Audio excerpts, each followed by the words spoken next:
Good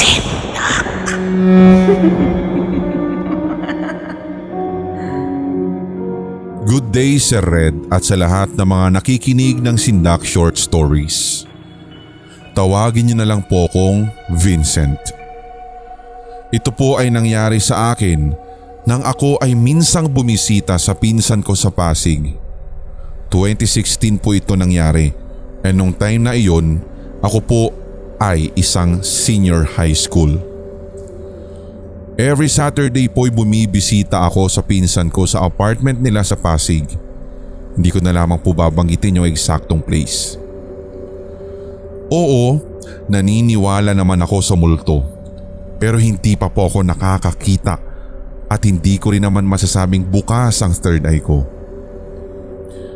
Andun yung pakiramdam na ang creepy nung apartment nila. 4-story apartment ito at may tigda-2 kwarto.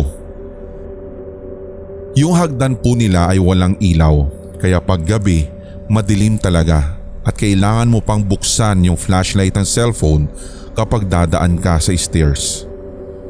So every Saturday, naka-schedule yung inuman session namin kaya napupunta po talaga ako doon. Isang Sabado, yung pinsan ko sa call center na nagtatrabaho ay nagkataon na night shift siya at yung boyfriend niya po ang naiwan sa apartment. Subali kaming dalawa lang nung boyfriend niya ang nag-inom. Nakadalawang MP po kami nun, kaya nakatulog na din po ako sa kalasingan. Mga 2:00 ng madaling araw nang ako po ay magising, which is very unusual para sa akin dahil hindi po ito madalas na nangyayari lalo kapag lasing ako. Dire-diretso talaga ang tulog ko kapag lasing ako. Isa pa, igising ako na talagang tanghali na. Pero nung time na iyon, parang may gumising po sa akin. Di ko ito pinansin noong una hanggang sa naramdaman ko na po na may kamay na kumakalabit sa akin.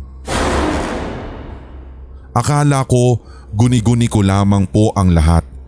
Pero kalaunan, napansin ko na hindi lang pala iyon kalabit na simple lang. Naramdaman ko rin na meron pong maliit na batang nakadagan sa mga hita ko. Naramdaman ko na gumagapang na siya paakyat kaya ang ginawa ko ay tumagilid ako ng higa. Pero hindi pa rin po siya tumitigil sa panggugulo sa aking pagtulog. Nakaidlip na rin ako noon. Pero hilong-hilo ako. Hanggang sa magising ako dahil naramdaman ko na parang may taong humihinga sa harap ko. Bigla po niyang hinawakan yung mukha ko at naramdaman ko na maliit yung kamay nito. Since hindi ko nga siya makita dahil patay po yung ilaw. Doon na po ako nagmumura sa Red dahil sa gulat. Ginising ko po noon yung boyfriend ng pinsan ko tapos nagmumura din siya. Sinabi niya po sa kung sino man na nagpaparamdam ay huwag silang manggugulo. Nahimasmasan po talaga ako sa pangyayaring iyon. Nakatunga nga po kaming dalawa hanggang sa dumating yung pinsan ko ng 4:00 ng madaling araw kasama yung isang kaibigan niya na lagi din naming kainuman. Doon na po sila nagkwento sa akin ng mga karanasan nila sa apartment na yun. Yung kaibigan po niya na kasamang pag-uwi, sinabi sa akin na minsan daw nung silang 3 lamang ang nag-iinuman sa rooftop ng apartment, pababa na siya ng hagdan nang may masalubong daw po siyang bata. Sa tansya nga po niya ay nasa 4 na taong gulang daw po ito pero sunog ang kalahating muka. Nagulat po siya kaya tumakbo siya pabalik sa rooftop at ito po ay kwento niya sa pinsan ko. Yun din yung dahilan kung bakit hindi rin po sinabi ng pinsan ko ang mga pagpaparamdam na mga multo sa apartment. Kunento na lang sa akin ng pinsan ko na lagi nga daw pong nanggigising yung bata na iyon tuwing madaling araw. Kaya po pala mura yung upa nila doon dahil nasunog na daw ang apartment na ito at kumitil ng buhay ng mag-inang nakatira sa apartment na yun. Maraming salamat Sir Red sa pagpili ng kwento kong ito kahit ako po ay first timer lamang na mag-send ng ganito. Once again, ako po si Vincent.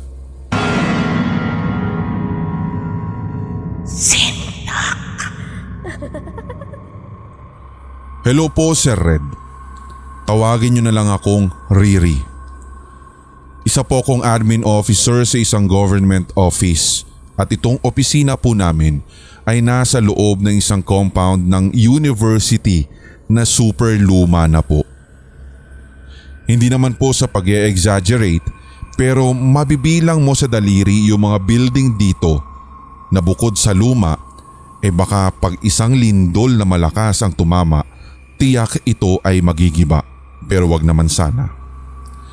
Ang location ng office namin at itong university na ito ay malapit na sa isang mabundok at mapunong lugar.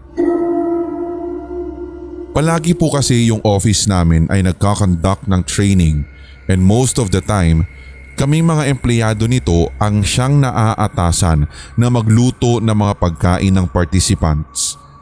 So yung isang nakakatandang office mate ko ay inutusan ako around 4 PM para magprito na daw ng isda na magsisilbing dinner nito mga participants. So pumunta ako agad since madami din po kasi yung ipipritong isda. Habang busy ako sa pagpiprito kasama ang ibang empleyado, tawanan po kami ng tawanan para matanggal ang inip namin. Walang ano-ano. Pumasok yung office mate namin na nag-utos sa akin na magprito. Nanginginig po siya pagkapasok niya sa kusina. Tinatanong ako kung kanina pa daw ba ako naroroon sa kusina. At syempre dahil galing po kami sa kwentuhang masaya, nakangiti akong tumugon at sinabi kong kanina pa ako naroroon at patapos na din kaming magprito.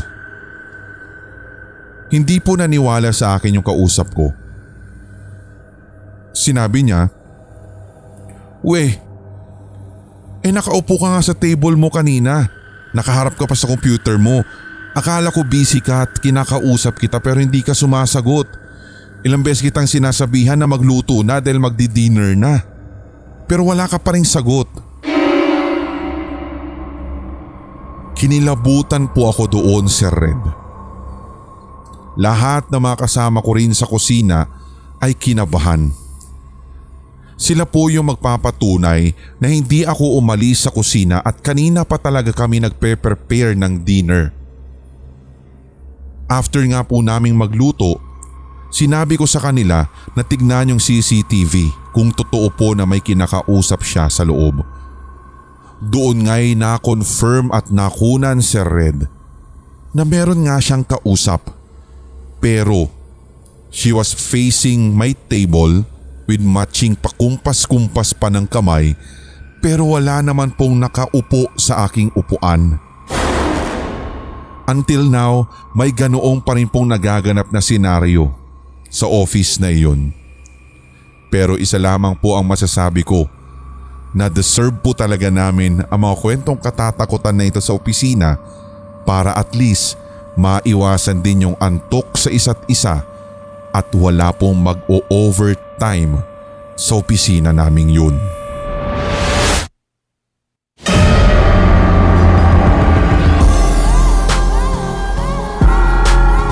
At inyong napakinggan ang tampok na one-shot Tagalog horror story. I-like, mag-comment at i-share ang episode na ito sa inyong social media, mga certified kasindak. Huwag pahuhuli sa mga bagong kwentong katatakutan dito sa ating channel kaya pindutin na ang subscribe button at ang notification bell. Hanggang sa susunod na kwentuhan dito sa Sindak Short Stories.